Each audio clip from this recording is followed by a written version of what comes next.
Chapter 8 The Ocean of Awareness.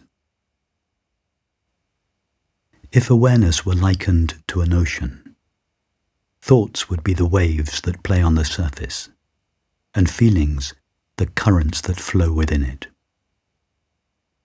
Just as all there is to the waves and currents is the movement or activity of the ocean, so all there is to the mind is the motion or activity of awareness.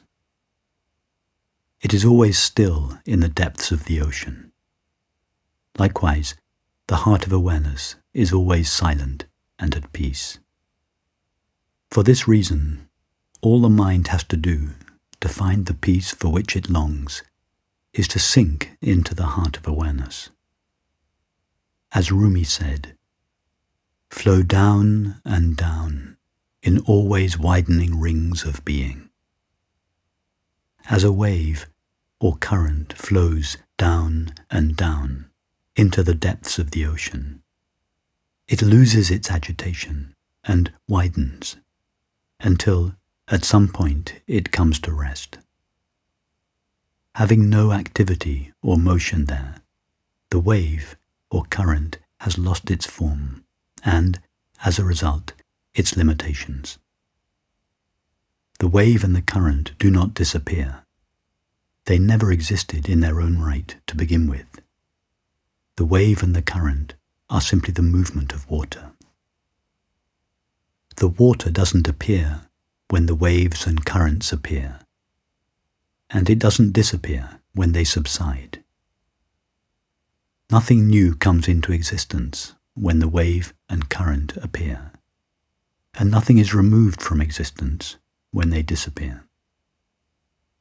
Likewise, as the mind sinks progressively into its essence, it quietens and expands. That is, it is divested of all that is finite, conditioned, or limited within it, and stands revealed to itself as its essential, irreducible essence. Clear, luminous, silent awareness.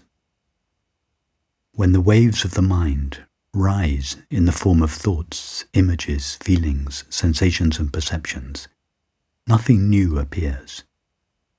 And when they subside, nothing real disappears.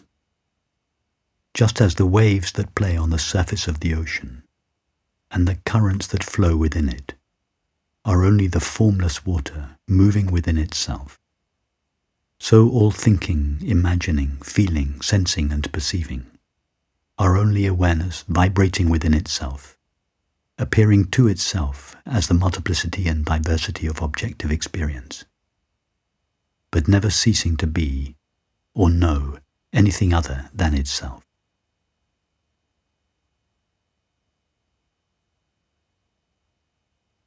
Each of our minds is an apparent limitation of infinite awareness.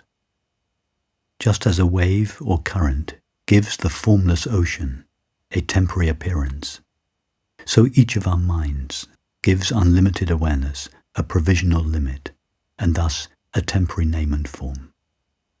The finite mind is the activity that infinite awareness freely assumes in order to bring manifestation into apparent existence. In assuming the form of the finite mind, infinite awareness seems to limit itself and, as such, becomes a separate subject of experience, from whose point of view it is able to know itself as a separate object, other, or world. Meditation is the reversal of this process. When the activity of the finite mind subsides, nothing happens to awareness. It simply loses a temporary name and form. It is for this reason that in the tantric tradition of Kashmir Shaivism, it is said that the path by which we fall is the path by which we climb. The pathway through which infinite awareness assumes the form of the finite mind is the same pathway, traversed in the opposite direction, through which the finite mind loses its limitations and stands revealed as infinite awareness.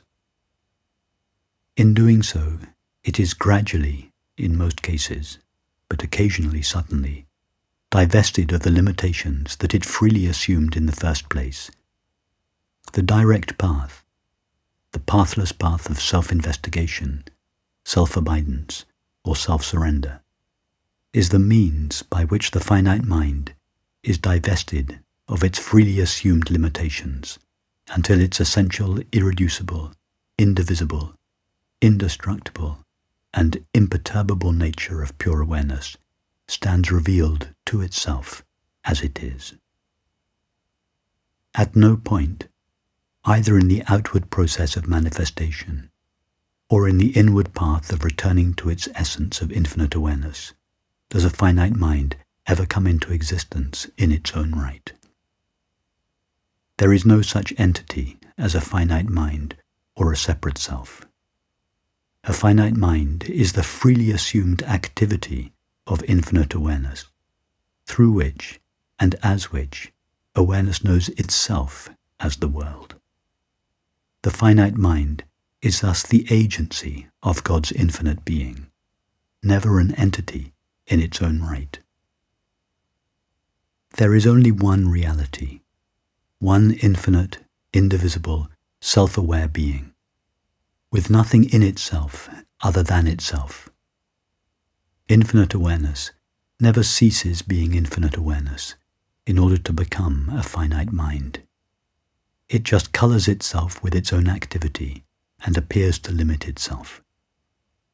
There is just awareness and the coloring of awareness, but never the absence of awareness, nor the existence of any other mind or self.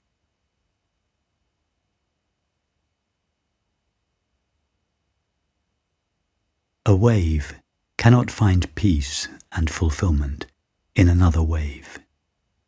The only way for it to find lasting peace and fulfillment is to sink into the depths of itself, thereby progressively losing its agitation.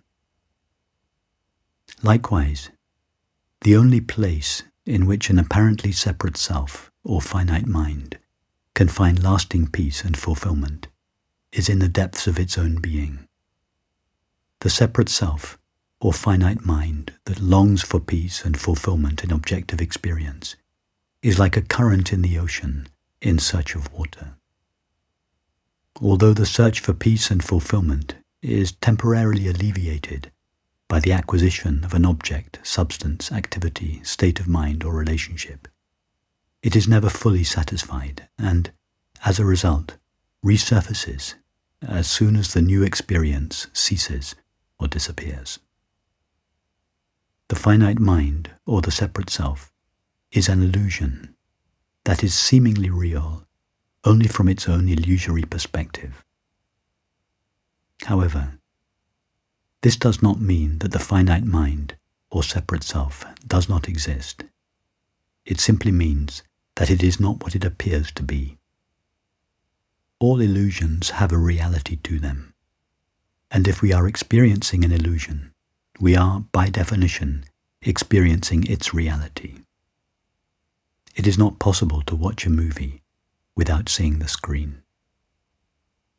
The I of the separate self is the true and only I of infinite awareness, seemingly mixed with, and, therefore, apparently limited by, the objective qualities of experience. With this apparent limitation of awareness comes a limiting of the peace that is inherent within it. It is for this reason that the primary motivation of all apparently separate selves is to find peace or fulfillment. The wound of separation that lives in the hearts of most people is an invitation from the heart of awareness, drawing the mind inwards to the peace and happiness that live at its source and essence. Just as attention or mind is awareness directed towards an object, so our longing or devotion is love directed towards a person or God. And just as the peace and happiness which the mind desires live at the source of attention, never at its destiny, so the love for which the heart longs resides at the origin of its longing, never in its fulfillment. As such, our longing originates from and is made out of the very substance for which it longs. The returning of attention to its source is the essence of meditation. The dissolving of devotion or longing in its origin is the heart of prayer.